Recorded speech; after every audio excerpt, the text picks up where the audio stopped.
En el libro de Génesis, el capítulo 1, que habla de la creación, tú empiezas a leer y dice, en el principio creó Dios. Ahí está el primer agente o ser divino, Dios, dice. Creó Dios los cielos y la tierra. Y tú sigues leyendo y en el verso 2 dice, y el Espíritu de Dios se movía sobre la faz de las aguas.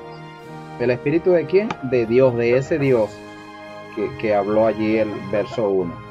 Pero tú sigues leyendo en todo el relato de Génesis, pues hasta el capítulo 2, que es donde está hablando de la creación, donde Dios está poniendo en orden todo, porque dice que la tierra estaba desordenada y estaba vacía, sin forma, no había vida.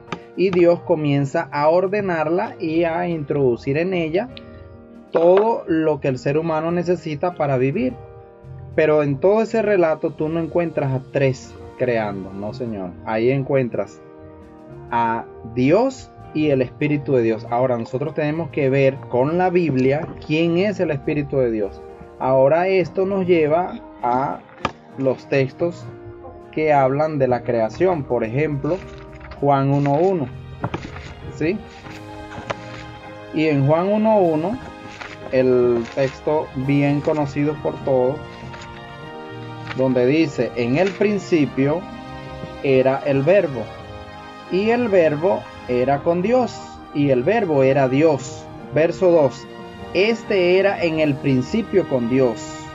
Obviamente aquí no está hablando del mismo principio de Génesis, y lo podemos tocar más adelante, pero vamos a enfocarnos ahora es en la creación. Dice, todas las cosas por Él fueron hechas. ¿Por quién?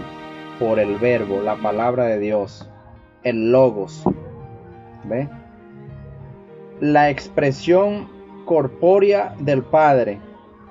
¿Ok? Y dice, y sin Él, sin el verbo, sin el logos, nada de lo que ha sido hecho fue hecho. Quiere decir que el Espíritu de Dios que se movía sobre la faz de las aguas era el verbo, era la expresión corpórea del Padre. ¿Sí? Claramente lo está diciendo. Vamos a ir a otro texto para que esto se pueda entender mejor. ¿Por qué? Porque la Biblia se estudia de esa manera, tomando en cuenta las reglas de interpretación bíblica establecidas en Isaías 28:10, donde dice mandato sobre mandato, línea sobre línea, precepto sobre precepto, un poquito aquí, un poquito allá. Así se estudia la Biblia. Los teólogos lo saben. Muchas personas estudiosas saben que la Biblia se estudia de esa manera. Cuando tú no encuentras la respuesta en un libro, puede estar en otro libro de la Biblia, está la respuesta. Por eso tienes que estudiarla con oración y meditación y con la ayuda de Dios, por supuesto, porque esta es su palabra. Ok, ahora vamos al libro de Colosenses. Libro de Colosenses, el capítulo número 1. Colosenses, vamos por acá, Colosenses, el capítulo número 1, aquí está, Colosenses, el capítulo número 1, y vamos a leer el 15 y el 16, dice así, Él es la imagen del Dios invisible. ¿Quién es la imagen del Dios invisible? El Logos, el Hijo. Él es la imagen del Dios invisible, el primogénito de toda creación. ¿Por qué? Porque en Él, en el Logos, fueron creadas todas las cosas, las que hay en los cielos, las que hay en la tierra, visibles, invisibles, sean tronos, sean dominios, sean principados, sean potestades. Todo fue creado por medio de Él y para Él. Y Él es antes de todas las cosas, y todas las cosas en Él subsisten. Ahí está claramente identificado de que el Espíritu que se movía sobre la faz de las aguas era el mismo Cristo, era el mismo Hijo. Vamos a otro texto que está en el libro de Hebreos y vamos a leer en el capítulo 1, dice así, Dios, ahí está el primer ser divino, la divinidad, la deidad, Dios, habiendo hablado muchas veces y de muchas maneras en otro tiempo a los padres por los profetas, en estos últimos días nos ha hablado por el Hijo, ahí está, el Padre y el Hijo, a quien constituyó heredero de todo y por quien asimismo hizo el universo. Por quien asimismo hizo el universo y lo declara como el heredero de todo. ¿Por qué? Porque Él es el Hijo heredero de todo lo que se creó. allí claramente vemos nuevamente que el que se movía sobre la faz de las aguas era el Hijo. Ahora vamos a un texto más donde Jesús está repitiendo esta acción. Mira lo que pasa, lo que dice la Biblia. Mateo capítulo 14, 25. 14, 25 dice: hablando de que Jesús, vamos a leer desde el verso 22, dice: enseguida Jesús hizo a sus discípulos entrar en la barca e ir delante de él a la otra ribera, entre tanto que él despedía a la multitud. En ese momento estaban a la orilla del mar, habían alimentado una multitud de personas, como 5,000 personas.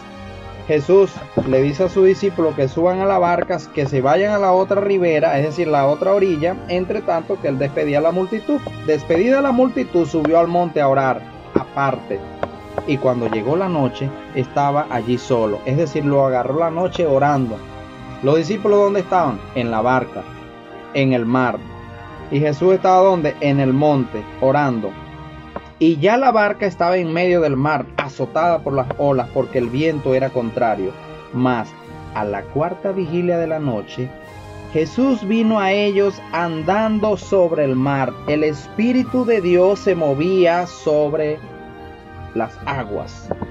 Es decir, el mismo Cristo que está en espíritu con el Padre creando en Génesis, ahora Él lo está haciendo de manera física, caminando sobre las aguas. Vamos a ver otro texto que tiene relación con este. Está en Job capítulo 9 y el verso 8.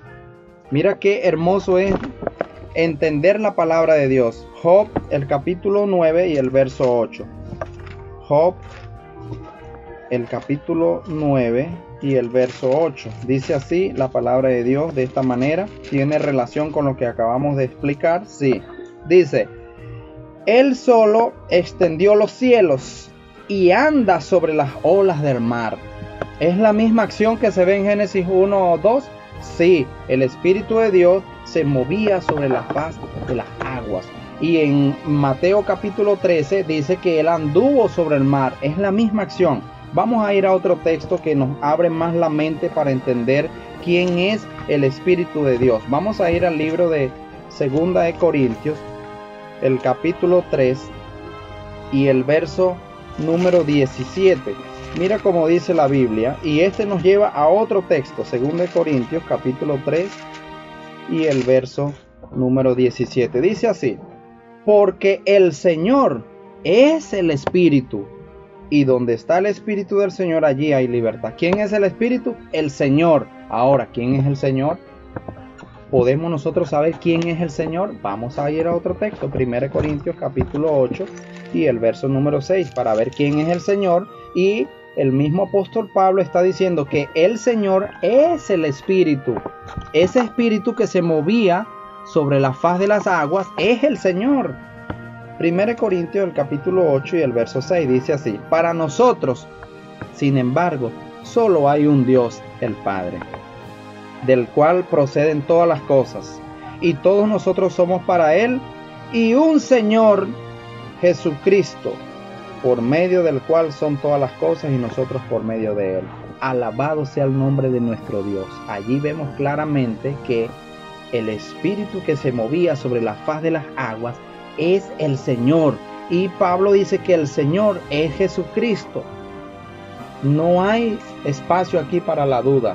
Esto es lo que realmente enseña la Biblia. No eran tres los que estaban creando. No, Señor. Estaban el Padre y estaba el Hijo.